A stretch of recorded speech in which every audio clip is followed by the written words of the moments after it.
Hello, everyone. Welcome. This is Voices.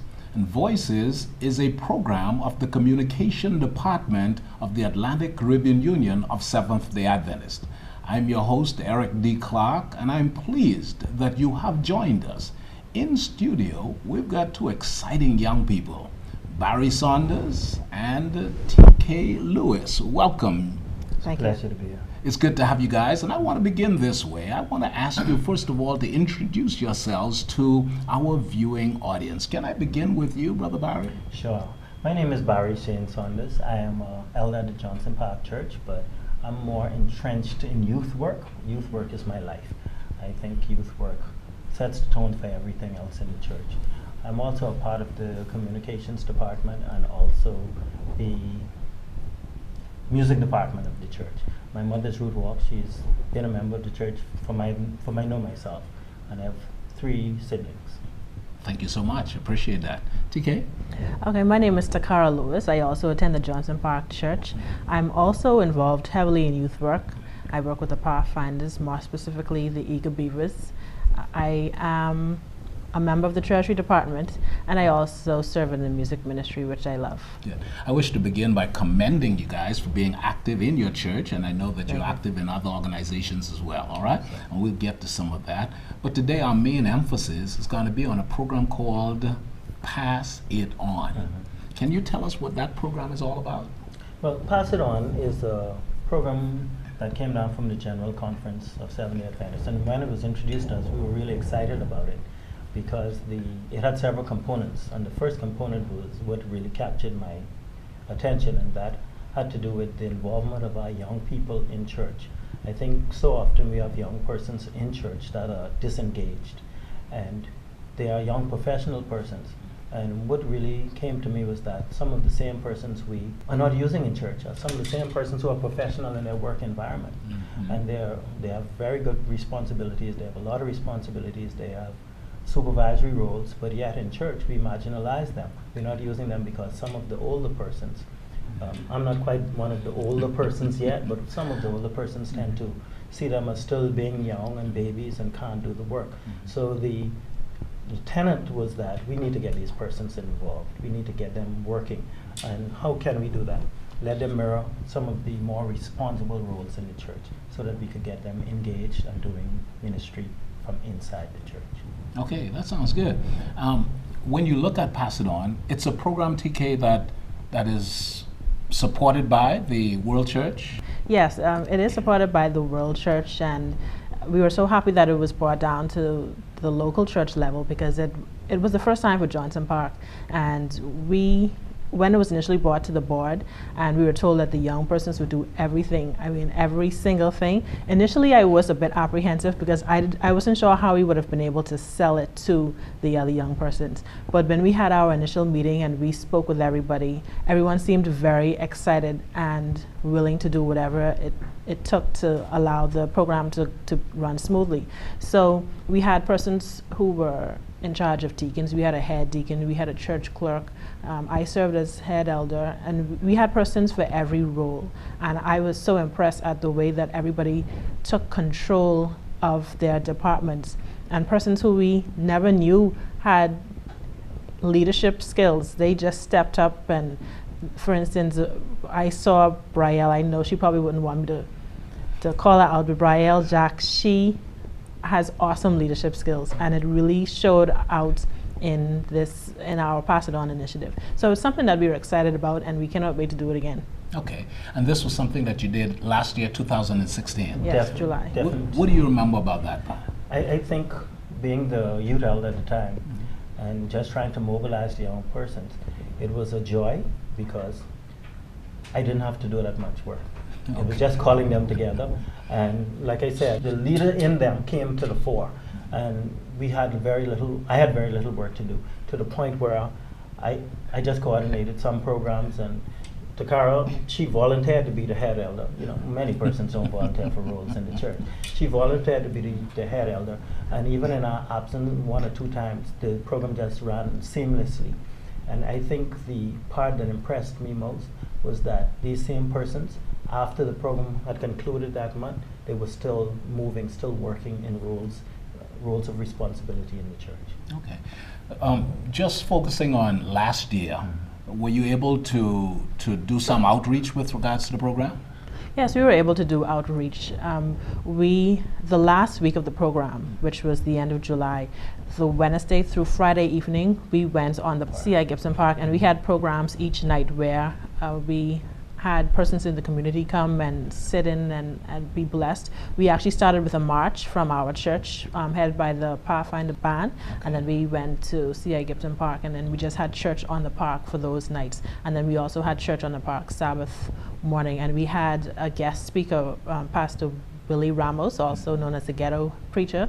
And a lot of persons were a little nervous about that name, but he had a lot of theology, and he was really able to touch the young persons. And so it was a real blessing being out in the open, because it was different from what we were used to. We had to, we have to dress up when we go to church, and we have to be so concerned with our surroundings. But we were out there in nature, and that's already a worshipful experience on its own.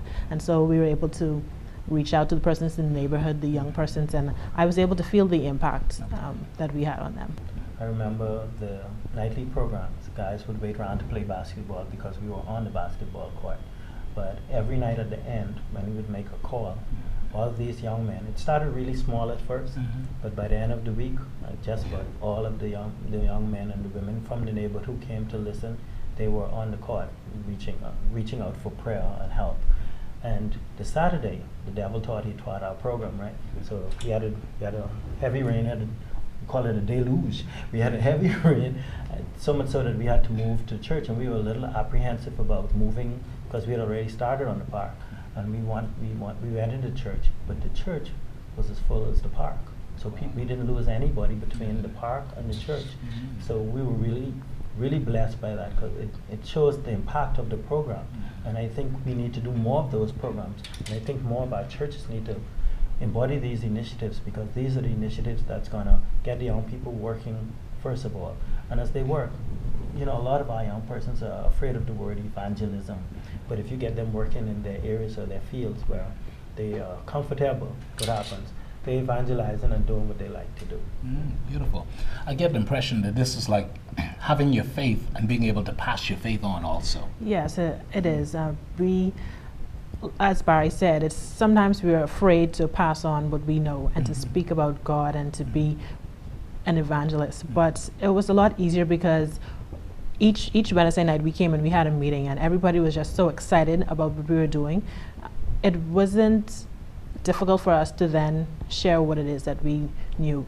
And the beginning of the month, it started with the then head elder, Colin Major, who symbolically passed the baton on to us. He passed the Bible to me in one of the services. And so we were able to remember the things that we learned from seeing other persons do it. So it wasn't us just relying on our own.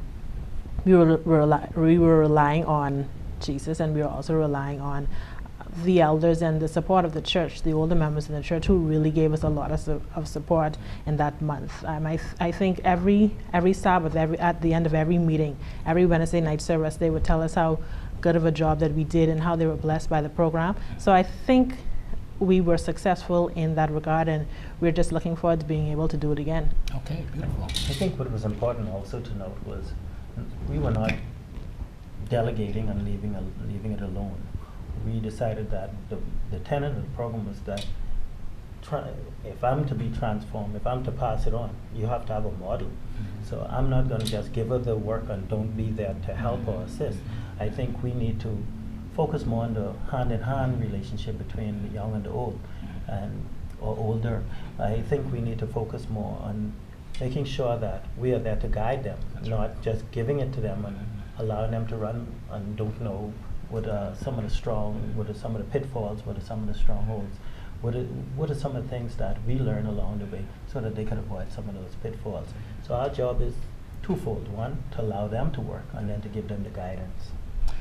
TK, the theme for this year includes LTM, Lord Transform Me. In terms of that theme and the Passing It On initiative, how does that grip you? Lord Transform Me? And what relationship? Do you see a connection there? I do see a relationship there.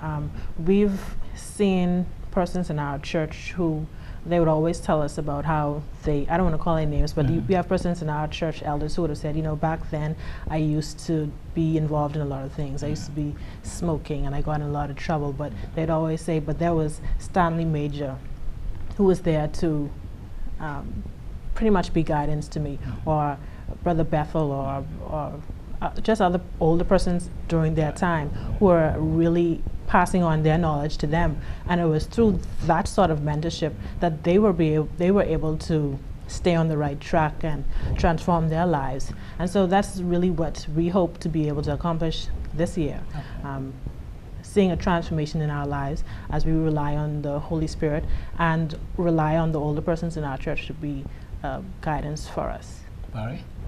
Well, I take that a lot as serious as she does, or even more so, because I realize that every day there's some young person looking up to us, and whatever we project, whatever character, whatever good in our character, whatever character flaws, they're going to see it.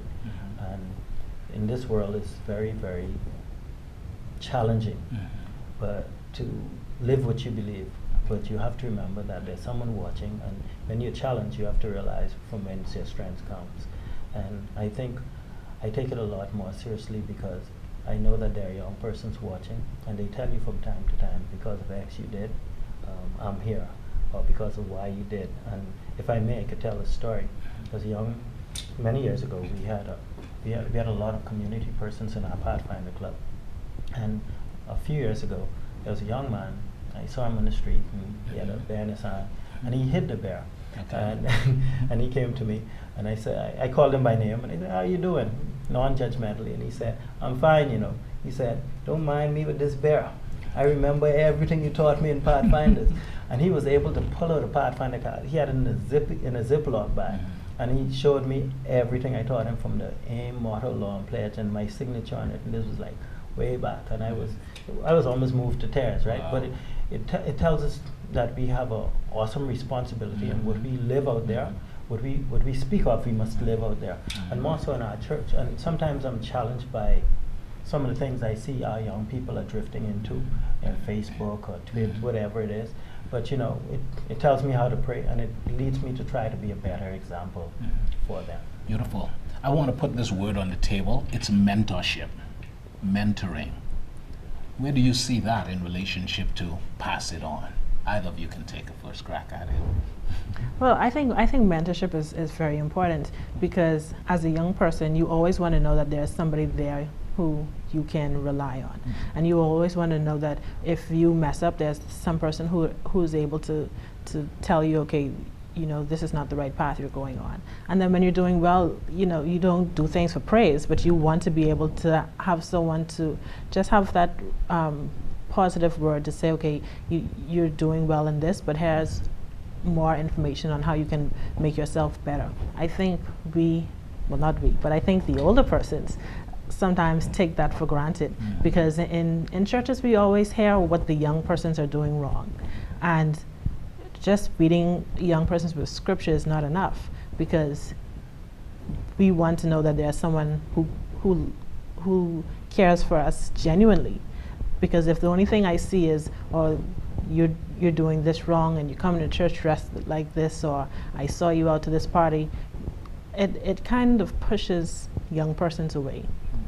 And you don't come to church just to know scripture word for word. You come to church so you can have a relationship with persons, and that's so you can learn from other persons. And you're not necessarily learning if everything is about critique or what sometimes is seen as judgment. And so I think being a mentor is a very serious responsibility.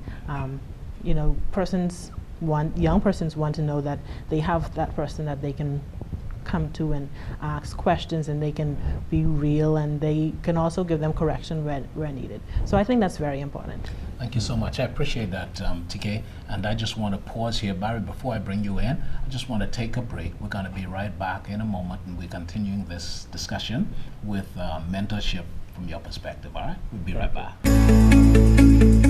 Pathfinders, You can be a part of one of the most exhilarating and exciting youth events in the Inter-American Division. The 2017 Lineage of Champions Pathfinder Camporee will take place April 11 to 16 in Santo Domingo, Dominican Republic. Come play, learn and worship with over 15,000 Pathfinders, Spanish, French, English and Dutch from throughout the Inter-American Division. Daily devotions, parades, drilling and marching, new honors, live events, sporting activities, island tours, live and exciting evening programs featuring the story and life of Ruth. Your people shall be my people, and your God my God. Make new friends from various countries, learn a language and exchange cultural pins.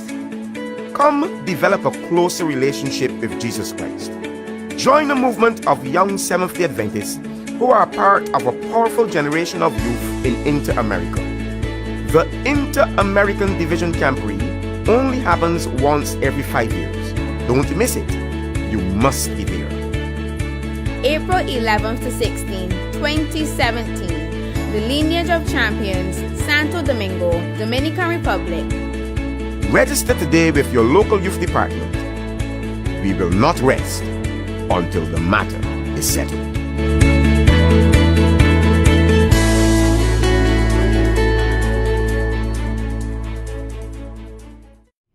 Welcome back. This is Voices. I'm Eric D. Clark, and it's a joy again to have you in studio Brother Barry Saunders, one of the elders of the Johnson Park Church, and Sister T.K. Lewis, one of our youth leaders. We're delighted to have you guys, all right? On the break, we had heard from T.K. Barry, and now we wanted to have your take on mentorship. I know you've done some studies in it, and I know you are actively involved in juvenile panel, isn't it? Yes. You're one of the lay magistrates, lay judges for the juvenile panel. We want to commend you, man. They call us panelists, but it's all about youth. Mm-hmm. The mentorship aspect, from my perspective, I want to refer to an article I read some years ago. Mm-hmm. I think it was in one of our magazines, and the article was entitled "Like Water Through Our Fingers." Mm-hmm. And what the article spoke about, it spoke about our young persons, the same young professionals. They would come from school or they would finish college, and they would come to church, and we see them sitting in church, and we're saying, why are they so aloof? They are back with degrees and they don't want to take part in church. Well, what the article pointed out was that these same young persons, they come back to the church. It's a strange environment. It's changed over 3-4 years they've been gone. Now they want us to invite them into the program. They want us to use them. And what the article said is that a large percentage of our young persons, when they come back, if they're not used, they go and they visit another church, not another denomination. They go to another church and they seek to be used there. And then they'll go do that 2 or 3 times. And when they're not used, they stay home and watch 3A Band, they watch ATV. They don't go to another denomination. They stay home because we've never used them. So it's important for us to identify this, to see our young persons as professionals, see that they have a lot to bring to the table. They have new ideas, they have the technology. They know the technology much better than we do. We have to take a little while longer to learn it than they do, but they have these new ideas. They're still sticking with the principles and the philosophies of the church. They just have new ways to present it. And we have to be open to that, not judgmental, like Takara said. We have to also not be threatened, because the young people will finish the work. Well, some of us young persons will help the younger persons finish the work, but our job is to mentor them. And mentorship means, first of all, we learn, we continue, allow them to explore and learn, and then we live in the front of them what it is that we are trying to teach them. And I think mentorship is hand in hand. It comes also with coaching. There's the coaching aspect where, like Takara said, you can come to me, but you must feel that you're not judged in coming to me. You can feel free to come to me and I'll share ideas. And when you're finished, you don't feel like, oh man, he damned me to hell for what he said. So I think we need to just be careful how we approach our young persons and make sure that they are evolving into the fullness of Christ that they need to by seeing Christ in us. Okay. Takara, I want to ask you if there are any challenges that you may face as a young person when you look at all of this, but let me begin this way. I know that both of your parents, and I rushed you in the beginning. Can you just identify them again for me, please? Okay, well, my parents are Milton and Verna Lewis. My sister is Tamika Lewis. My parents, my family, we attend Johnson Park. My father is the principal over at Bahamas Academy, and my mother, she works at the Auditor General's office. They've played a very instrumental role in encouraging me to be active in church, especially my father. He would always say, to whom much is given, much is required. And so I took that very seriously when it comes to doing the work of the Lord and making sure that I don't just sit on my talent. You know, my mother and her brothers, I don't know, well, of course you know, but they sing, and so I've grown up watching that, and so that's why I'm so heavily involved in the music ministry in our church. Okay, thank you. I shift gears then, give you a chance to catch your breath. All right. Challenges that young people may face then. Well, what I've noticed in our church is that a lot of the young persons, we assume that they have the worship and they are taught the biblical principles at home, and so when they come to church, they're treated as if you should know better. And so whenever things don't go 100% right or they're doing things wrong, we're just so harsh with them. I've seen it a lot, and many times I have to talk to the young persons because they're discouraged because someone, they walk into church and they're wearing all what they have, but someone asks them, well, why is your skirt so short? Why are you wearing this? And so you have to try and talk to them and try not to discourage them from leaving, because they're, when you get certain criticisms, you're embarrassed, and so you don't want to come back anymore. Some people say, oh, they're just rebelling and they just brush it off as such, but no, sometimes persons are just genuinely hurt, and we have to remember that, because even as an adult, if you go on your job, you don't want your boss to talk to you in a certain way. Right. And we should have that same principle when we come to church. Okay. We should treat them as individuals, as persons that we want to see make it into the kingdom. But if all they get is reasons for them to be resentful, it's going to be hard for them to want to come back. They want to feel as if they have a family, and sometimes we forget that church is about also relationships. If you don't have a good relationship there, you're not going to be compelled to stay. So the main challenge I've seen with young persons is they think that the older persons are a bit holier than thou. I have all the doctrine, I know the church manual inside out, and so we just always want to beat them with these facts and principles instead of showing them love and compassion. Okay. When a good friend of mine always used to say, the church is a hospital for sinners, not a hotel for saints. And I think the older ones have to remember that we did some of the same things the young persons were doing, and we need to be a little more gentle with them because someone was gentle with us, or we didn't like some of the same things the older folks who did not know how to relate back then. But we have a lot of knowledge, so we should be relating to them on a much better level than was related to us. And too many times I've had the occasion to speak with young persons who were discouraged because of what somebody said. And instead of mending those fences, we should just be building bridges so that we could help our young persons take more responsible roles. And as we talk about transforming and passing it on, I look at our young persons in all these different facets. In the audiovisual department, I try to get the 15-year-olds involved, but I don't just bring them in the back and let them work the camera or work the board. There's an aspect of that. They have to also prove that they can worship properly as well. So they're not just going to be in the back there and use that as a vacation spot during the service. We roster them, but if their parents tell me, he's not behaving, he doesn't get to serve.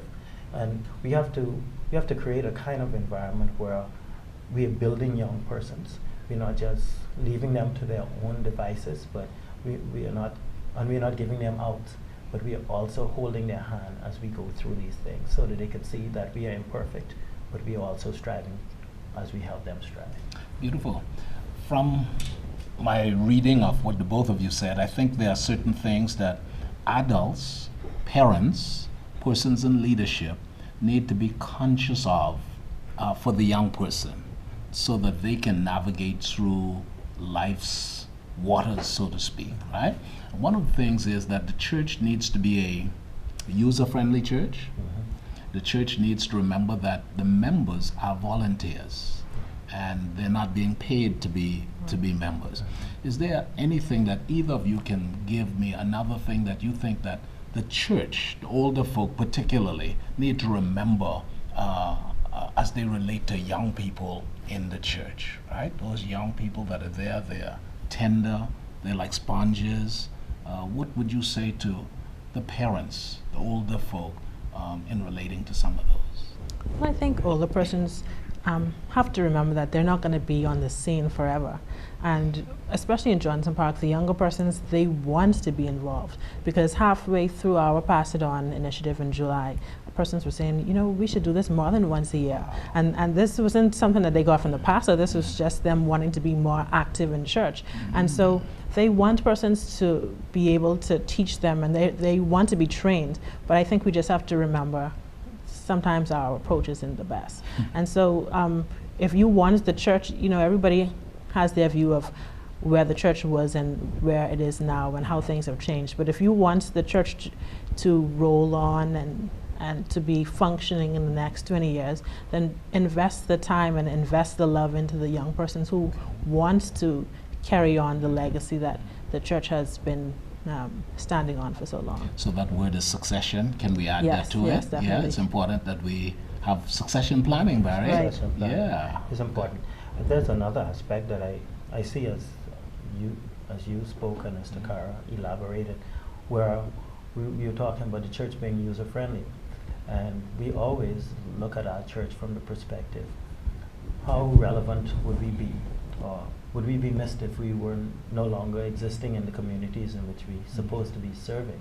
And I think that's a hard-hitting question for a lot of our churches, from the top right to the bottom, because church is designed, the Adventist Church is designed to be user-friendly, meaning the Pathfinder organization, the AY, it's supposed to be, the outreach is supposed to be very, very easy. We're supposed to be able to take those young persons off the street and then graft them into our program and ultimately let them see Jesus in whatever the program the church is, the community services department, the personal ministries, or as a matter of fact, the personal ministries is an umbrella program. They're supposed to have every department see how they can do outreach.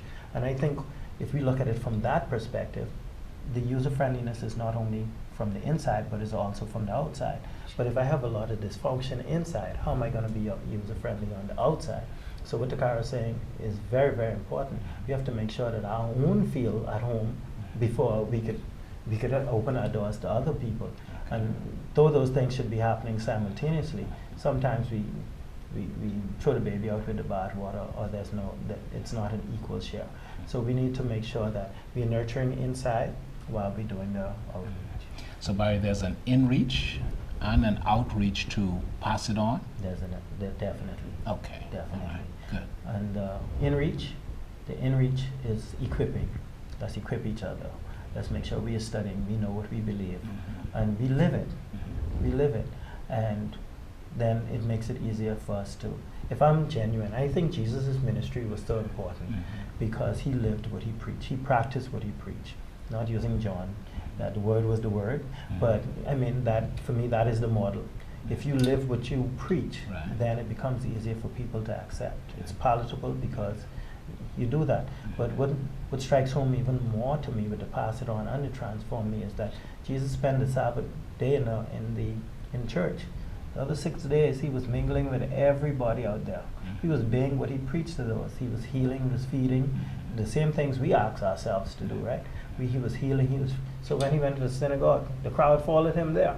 He didn't have to invite them because he was ministry on the outside. So when he came in, they followed him into church. And so it was easy for them to receive the message because he lived what he preached. Yeah. And I think that's what Transform Me is about, and I think that's what Pass It On is about. Beautiful. I want to give each of you a minute as we close our program. One, I would like to ask you to share with us a favorite passage of yours, scripture text. Two, we talked about what we would say to the seniors, the other people. Can you say a word to the young person? Okay, my favorite text is Romans 8:28, and it says, "And we know that all things work together for those who love the Lord, to them who are called according to His purpose." That is a text that I really discovered in college, especially my last semester, but it was a bit rough and cumbersome for me, and I was stressing out over some research that I was supposed to do, and I think I was studying my lesson, and I came across the text, and it really was comforting, and it put away all of the stress and the fear and the tension that I was going through, and I just breezed through the rest of the semester into graduation. And I think this is a text that I would also give to young persons, because I found that young persons are going through a lot of things that I have not even gone through. And I mean, I'm still young, but a lot of them are going through a lot of things that, one, I've never experienced, and two, I don't know if I would even be able to go through those things. So I think I would use that as an encouragement to young persons, but also advice to young persons. I think what I've been taught, and that is, to whom much is given, much is required. And we have a lot of talented young persons not in Johnson Park alone, but throughout our conference and our union. And I think we just want them to know that, you have these talents, and these talents came from God. And so you should continue to use it. So I just want persons to remember to use your talents for God. Try not to get discouraged. Identify somebody who can be of support to you. And once you identify that one person or that group of persons, I think that you would find that your journey, the Christian journey, and sometimes navigating the church would be a lot easier. Beautiful.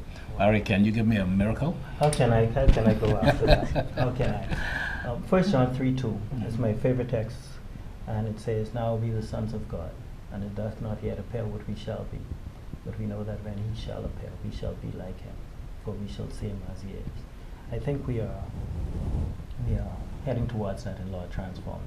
We're trying to be as He is. So as His Holy Spirit work in us, we don't have that much work to do. And He finally does appear.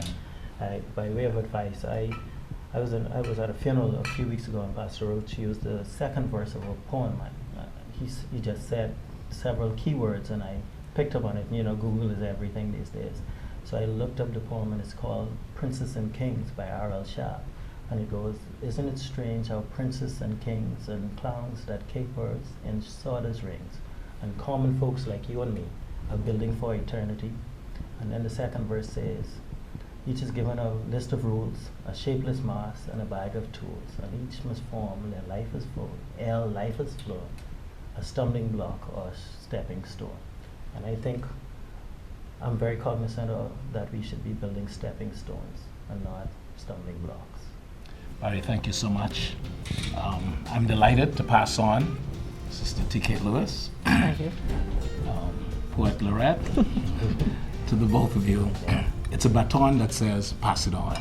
On behalf of the Atlantic Caribbean Union of Seventh-day Adventists, we encourage you, and to all young people, we say, pass it on. Pass it on. Pass it on.